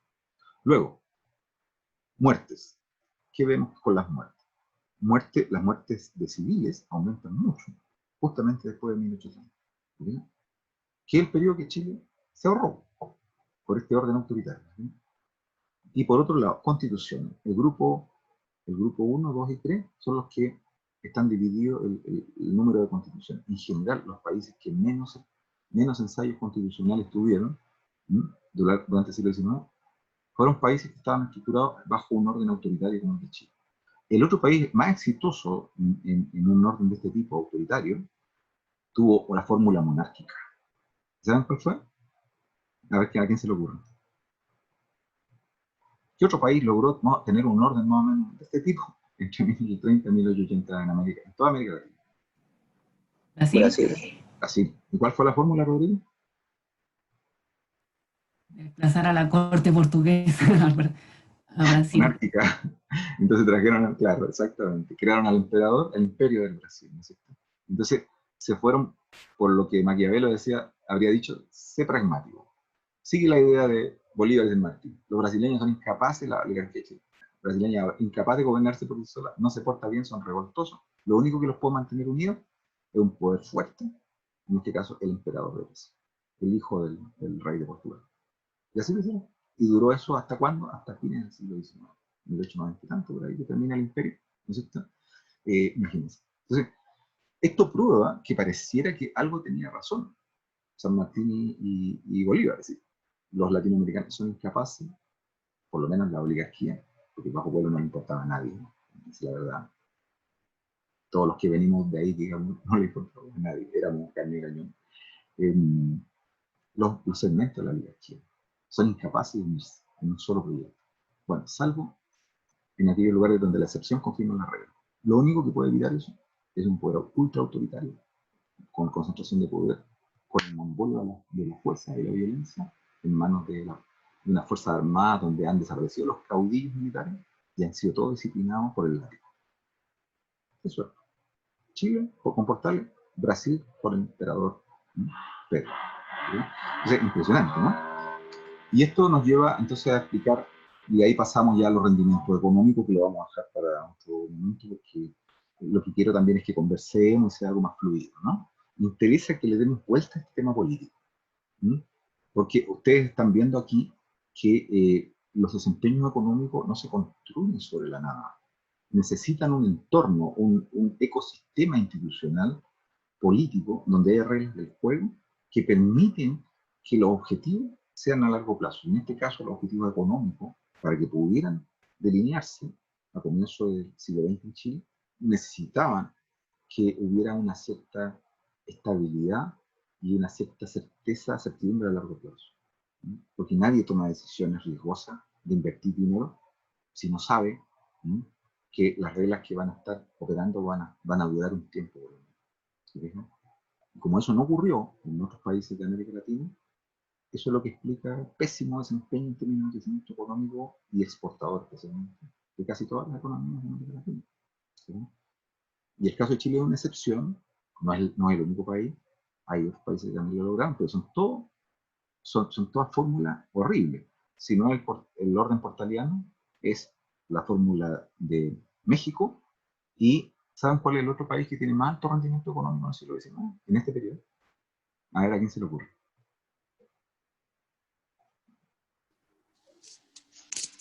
Brasil. No, Brasil ya lo mencionamos. Chile, Portal. Brasil, el emperador, Pedro. Y, Argentina. no, los argentinos estaban, pero sacándose disputa a puñetazos, hasta 1800. Profe, ¿estamos hablando de Latinoamérica o América en general? Latinoamérica. Ah, Desde el Río Grande, que separa México con Estados Unidos, hacia el Cabo de Oro. ¿Qué otro país tuvo muy buenos rendimientos económicos en este época? Pero el orden institucional que permitió esos rendimientos también era horrible. ¿Cuál era? No fue Paraguay. No, Paraguay tuvo pésimo rendimiento. no, bueno. Cuba. Pero Cuba, en primer lugar, no era independiente hasta 1898. Permaneció fiel ¿a quién? España. ¿Por qué? Porque justamente la oligarquía cubana prefirió mantenerse bajo el alero del pacto colonial, que le daba más garantías de sostener sus privilegios. ¿Sí? Y lo que vino entre 1810, digamos 1820, cuando ya todo el mundo se había independizado en América Latina, los cubanos se mantuvieron fieles a España, llegaron más españoles, se aumentó la inversión en los ingenios azucareros, aumentó la importación de esclavos negros, ¿sí? Por lo tanto, ese rendimiento, ¿en qué se basa? Un orden extremadamente autoritario, pero además en el ensanchamiento de las brechas sociales, ¿sí?, con una población negra que es tratada de la peor manera y que está nutriendo, es la que está alimentando esa sociedad. ¿Sí? Las tres fórmulas son horribles, pero lo que están demostrando en el fondo es decir, pensemos en una alternativa para el periodo. Ninguna funcionó. Lo que tiende a decirnos, no hay que ver a huevo el problema de la coordinación. El problema de la coordinación política es algo muy serio.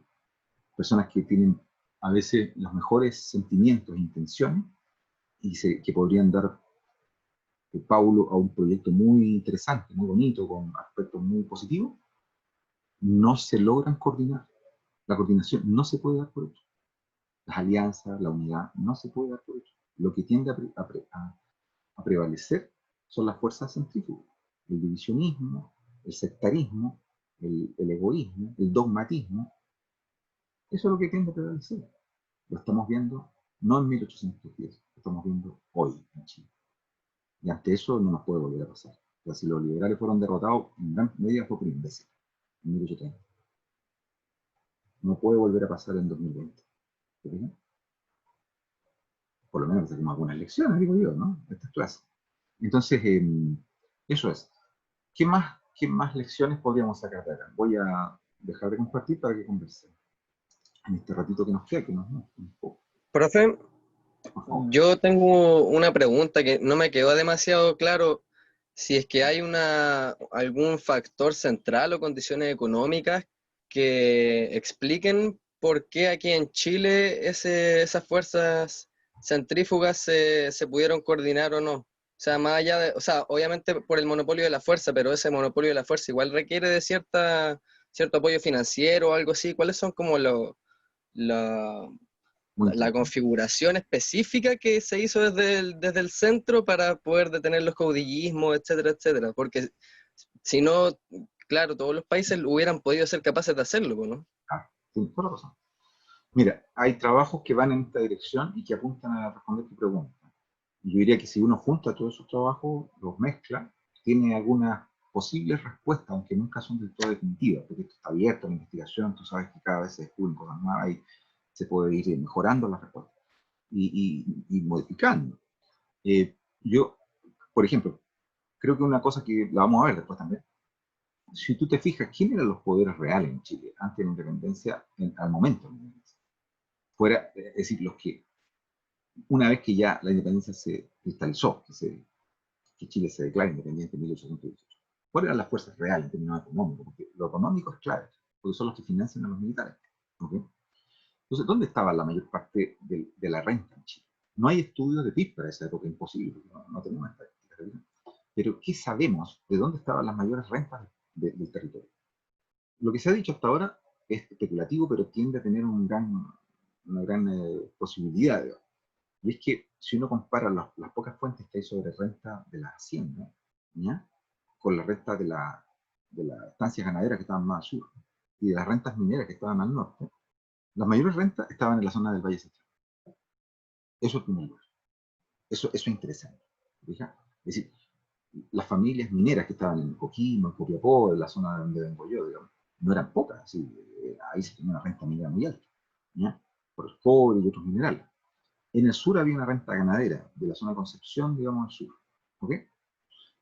Ya, pero ¿quién eran los que agrupaban la mayor cantidad de las rentas? Eran, básicamente, hacendados, que se ubicaban entre la actual quinta región, y lo que sería la octava región. Y todo el Valle Central, donde vivía ya en esa época más del 70% de la población chilena. Es decir, ahí estaba el poder real. En esas provincias del centro de Chile, que van desde la quinta región hasta la octava región, que es como un tercio del territorio, ahí estaba el poder. Ahí estaba la mayor cantidad de gente, ahí estaban las mayores riquezas que se obtenían de la tierra, básicamente, agrícola, ganadera, ¿te fijas? Entonces, ¿qué es lo que pasa? Esa oligarquía tuvo que tomar una decisión, esa oligarquía del Valle Central. ¿Mm? La oligarquía del Valle del Norte era díscola, porque era más europeísta, estaba más abierta al intercambio, era más liberal. Yo vengo de allá, yo los conozco. De ahí nacen los gallos, los matos, los liberales, la masonería, nace de ahí. Lo mismo en Concepción, eran más abiertos al mundo, querían cambios más rápidos. Pero el problema es que esa gente que estaba en Concepción, en los extremos, en los extremos del país, porque no había país al sur de Concepción, o sea, era muy poco lo que había. La Araucanía era una barrera, no se podía pasar. Más allá, saltando de la Araucanía, estaba lo que hoy día la zona de Valdivia, ¿no? Y Chiloé fue tardíamente desalojada de los españoles. Entonces, piensa que al sur de Concepción había muy poca cosa, ¿no? Todo lo que hay centro no existía, digamos. Estaba Fuerte Bulnes, Punta Arenas, estaba sin nacer, o sea, olvídate. Entonces, ¿dónde está el poder? Está en el Valle Central. O sea, de Valparaíso a Concepción, básicamente. Ahora, como estos son díscolos, y de ahí salen los proyectos más liberales, los federalismos, los que quieren el poder para las provincias, ¿te fijas? Ir en contra del autoritarismo del centro, ¿no? La concentración de todo, el poder. Esas fuerzas que en Argentina eran mucho más poderosas, las provincias litorales, las provincias del interior, aquí en Chile no lograron ser lo suficientemente poderosas. Y si tú te fijas, todos los levantamientos surgieron coordinados básicamente entre la zona de Copiapó y Concepción, en el siglo XIX. Ahora, ¿por qué fueron derrotados y por qué la élite oligárquica del centro del país decidió no sumarse a eso? ¿Por qué prefirieron reeditar un proyecto más autoritario que en el fondo era como la encarnación de la monarquía bajo un rey sin peluca, sin corona, que era Portales o Prieto, digamos? ¿Por qué? Porque al parecer compartían estas experiencias. Entonces ellos hablaban, se juntaban. Recuerden que hay diputados que se constituyen en el primer congreso de 1811. Entonces ya hay enviados de las provincias que se juntan, empiezan a ver con quiénes tenemos afinidades, con quiénes tenemos diferencias. Entonces lo que empieza a aparecer en el tiempo es que los grupos más conservadores tendían a ser más, tendían a tener más afiatamiento, tenían más conversación. Habían generado acuerdos más sólidos. En cambio, los liberales, como te digo, estaban más desunidos. De repente se unían, y otras veces no. Entonces, no era tan difícil derrotarlos. Por ejemplo, si alguien empezaba un levantamiento en Concepción, no tenía claro si iba a ser apoyado desde Coquimbo y Copiapó, y viceversa. En cambio, cuando vienen los ejércitos restauradores que restauran este orden portaliano. ¿De dónde vienen? Vienen básicamente de la zona de Santiago, los alrededores, Valparaíso, ahí está todo. Ahora, hay gente que ha estudiado eso y dice que, por ejemplo, hay un norteamericano que se llama Maurice Seidel, que dice que las élites chilenas estaban en esa división entre las élites más provincianas y liberales y las élites del centro que eran más conservadoras y tradicionalistas. Y las que triunfaron fueron esas, porque se cohesionaron con más facilidad, se dieron cuenta que tenían más cosas en común, y por lo tanto cuando hubo que apoyar a alguien, decidieron apoyar a un proyecto más autoritario y más conservador. Y ojo con eso, porque eso, no digo que no haya cambiado, por favor, no estoy haciendo terrorismo electoral, pero todavía hay algo de eso. Es decir, si algo pasa en el próximo plebiscito, ¿quién lo va a definir? La población que vive en el Valle Central de Chile. Esa es la gente que va a decidir el futuro de Chile. Porque la población que vive al norte y al sur es muy poca. ¿Entiendes? Sí, ¿se acuerdan cuando hubo el terremoto de 2010? ¿Por qué fue tan impresionante? Porque afectó prácticamente a todo el Valle Central. ¿Qué más? Mauricio preguntaba cómo se llamaba el libro. ¿Qué libro, Mauricio? Vamos a acordar para que te lo ponga. Si me lo dices, voy más rápido. Profesor, es que creía haberlo escuchado decir un libro sobre la Confederación Perú-Boliviana. Ah, sí, el libro de la profesora Fernández. Elisa Fernández, profesora de nuestro departamento. El libro se llama Santa Cruz y la Confederación. La lista Santa Cruz.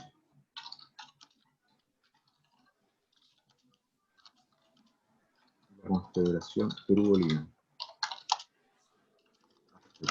Total hoy día y las fotos. Hay algunos ejemplares por ahí dando vueltas, pero tú puedes pedirle que te lo preste. Ok, muchísimas gracias, profesor. Claro, perfecto. Para eso. ¿Qué otro tema hay? Vamos terminando ya, pero ¿me entiende lo que quería conversar con usted hoy día? Eran temas políticos. Profe, a mí me quedó dando vuelta a otra cosa en términos políticos y conectado a lo mismo.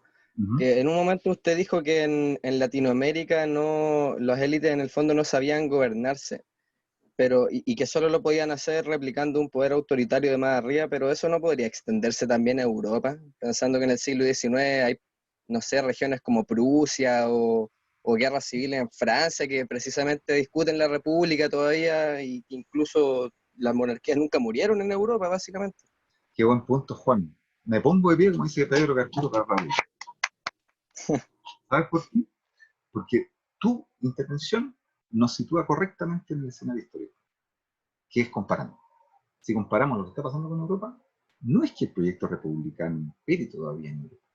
Recuerden que hay levantamientos en 1830, 1848 y 1860, revoluciones liberales, y todas son fracasadas. Todas son derrotadas por la Santa Alianza, es decir, los órdenes conservadores. Qué bueno le has dicho. Claro, entonces, cuando nosotros decimos, es que nosotros somos, qué horrible que eran en el siglo XIX los latinoamericanos, porque nuestra oligarquía, ni siquiera nuestras oligarquías, eran capaces de arribar a un proyecto más moderno, más ambicioso que un orden autoritario donde el poder está todo concentrado. Es que en el mundo no lograba ganar ese criterio. Ni siquiera en la Europa occidental. Un puñado de países que habían experimentado incluso la Revolución Industrial, ni siquiera ahí, ni en Bélgica, ni en Francia, como tú bien dices. ¿Dónde había triunfado realmente el espíritu republicano de no acudir a un poder personalizado en un soberano? ¿Dónde había triunfado? ¿En Inglaterra? Y hasta por ahí nomás, porque era una monarquía constitucional, sí. Pero monarquía. ¿Cuál es el único país del mundo que no tiene algo distinto a eso?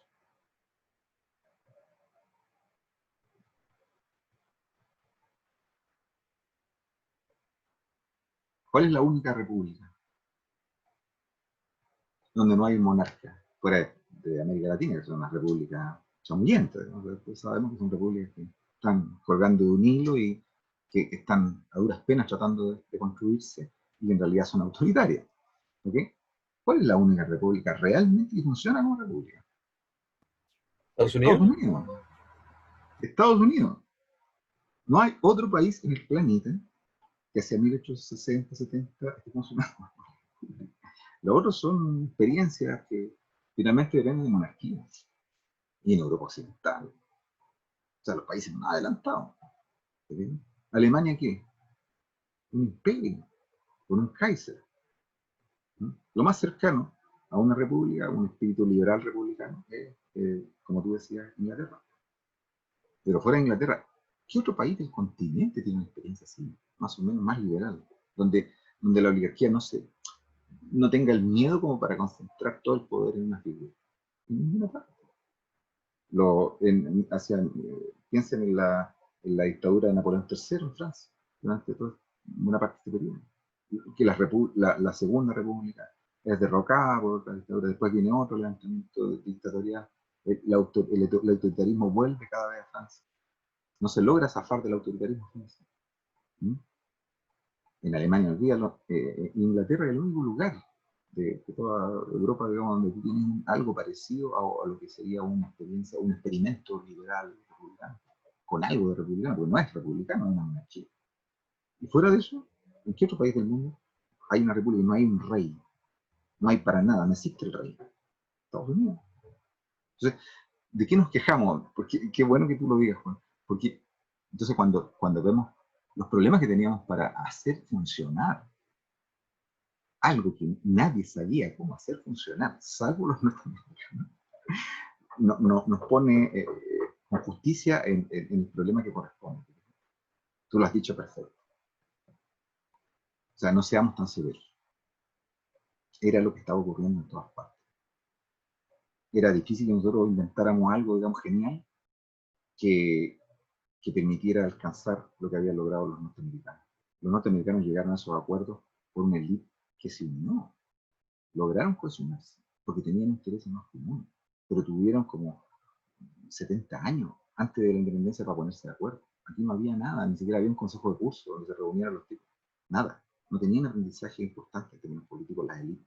Nunca se habían juntado. La primera vez que se vieron todas las caras fue en el Congreso que se llama, a raíz del golpe que da Carrera, y que se llaman a diputados. No, antes de Carrera, perdón. Cuando se convoca al primer Congreso Nacional. No me acuerdo de las cosas, no me piden que me acuerde esa fecha porque soy pésimo para...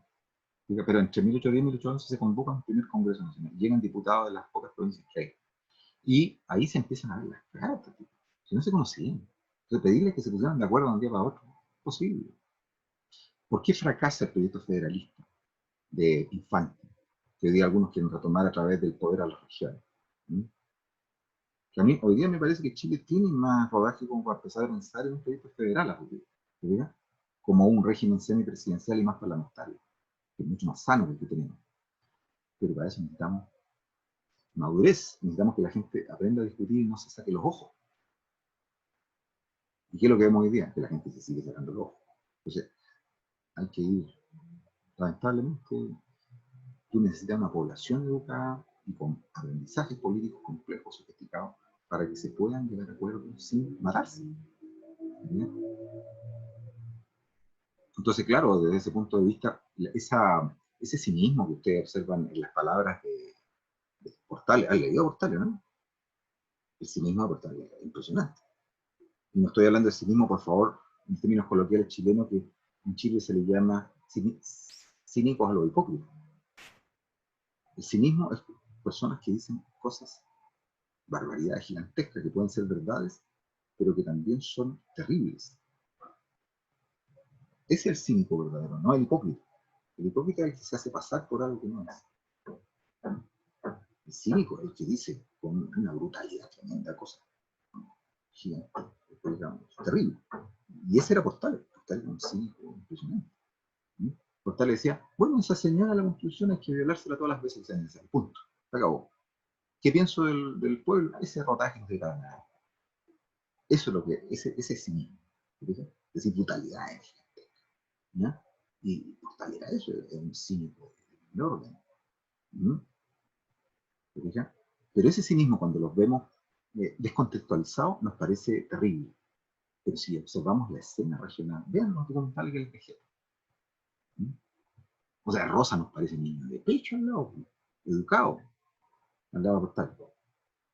El dictador de Argentina, el restaurador. ¿Sí? No encontraron ellos otra solución que un orden también extremadamente autoritario y asesino. Porque tenía un grupo que era la mazorca, que mataba a la gente, le cortaba las cabezas y le ponía en las picas. Eso entre 1830 y 1850. Esa fue la solución que encontraron en Argentina, para el desorden que había. ¿Sí? Entonces, claro, si uno lo pone en ese contexto, como dice Juan, que nos lleva Juan, efectivamente, es complicado. Es complicado. Simón dice, por eso matan a Simón Bolívar por las ideas liberales. Lo desconozco, Simón. Yo, la verdad, que no soy especialista en los temas de Simón Bolívar, pero tengo la sensación de que estos caudillos militares como Bolívar y el mismo San Martín y el mismo Higgins se transformaron en una molestia para las oligarquías. Una molestia justificada en alguna medida. ¿Por qué? Porque estos señores que lograron el poder mediante ser caudillos militares de guerras de independencia, después no querían compartir el poder porque tenían desconfianza de estas élites, fragmentadas, te fijas, ambiciosas. Entonces, ellos se veían superiores por encima, veían a las élites civiles como gente de muy baja ralea. Estos caudillos militares, hablo de Bolívar, de Higgins, San Martín, los veían así como gente muy negativa. Y ellos se veían como los únicos salvadores del país. ¿Sí? Entonces llegó un momento en que eso no podía funcionar, porque tú no puedes pensar, así como Pinochet, es imposible que no cometiera errores, porque una persona puede aceptar de vez en cuando. Pero si tiene todo el poder concentrado y la embarra, imagínate las consecuencias que tiene para el país. Cuando tú concentras mucho el poder de una persona, claro, a veces puede aceptarlo, y bien, pero la cantidad de errores que tiene, como no tiene nadie que le contrarreste, ¿no? Que contraste su poder, ¿qué consecuencias negativas puede tener eso? Entonces, y eso es lo que pasaba también con Bolívar y San Martín. De repente aceptaban y otras veces querían hacer lo que ellos les daba la gana, y por eso que a todos terminan exiliados. Es decir, ellos liberaron a los pueblos. Muy bien, encabezaron los procesos, tuvieron la inteligencia para agrupar y dar la lucha militar. Pero cuando terminó ese proceso, ellos no podían ser los que fraguaran la unidad. ¿Y cómo se nota eso? ¿Lo logró Bolívar con su proyecto de la Gran Colombia? No, era irrealista ese proyecto. Porque no hacía carne de lo que realmente eran los intereses de esas oligarquías venezolanas y colombianas. Si Bolívar hubiera tenido más contacto con los intereses de esas oligarquías que eran diferentes, que eran diversificadas, de hecho, esta cuestión del proyecto de la Gran Colombia es una tontera, ni siquiera se me va a ocurrir, digo. Pero ese era el problema. Estos líderes militares no querían traspasar el poder a estas oligarquías. Por lo tanto, era obvio que iban a tener que enfrentarse. Se iban a enfrentar. Estaban condenados a enfrentarse. Entonces los libertadores terminaron todo en el éxito. Porque tú puedes ser muy bueno en una cosa, pero no puedes ser bueno en todo. Tienen que venir otros a reemplazar que tienen más capacidades que tú y que logran quizás lograr agrupar mejor los intereses de esos grupos, a los cuales tú no conoces, porque tú lo que conoces son los milicos y las batallas, pero conoces realmente los intereses del grupo ganadero de acá, del grupo de allá, los comerciantes, y sabes cómo hacerlos confluir y lograr que acuerden algo y no se maten entre ellos. No, pues no lo saben. Los milicos no saben, eso les cuesta. ¿Sí?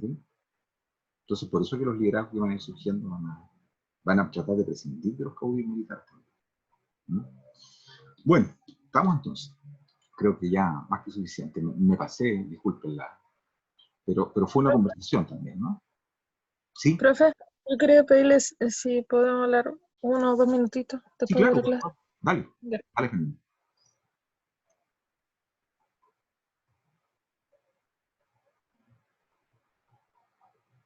Pero solos. ¿Tú quieres que yo salga, que me vaya? No, que vayan todos. Es algo como con ustedes. Que quieres quedarte hablando conmigo. Ya, perdón, Sí, ya algo. te había entendido. Ya, disculpen, chiquillos. Entonces voy a terminar de grabar y cualquier cosa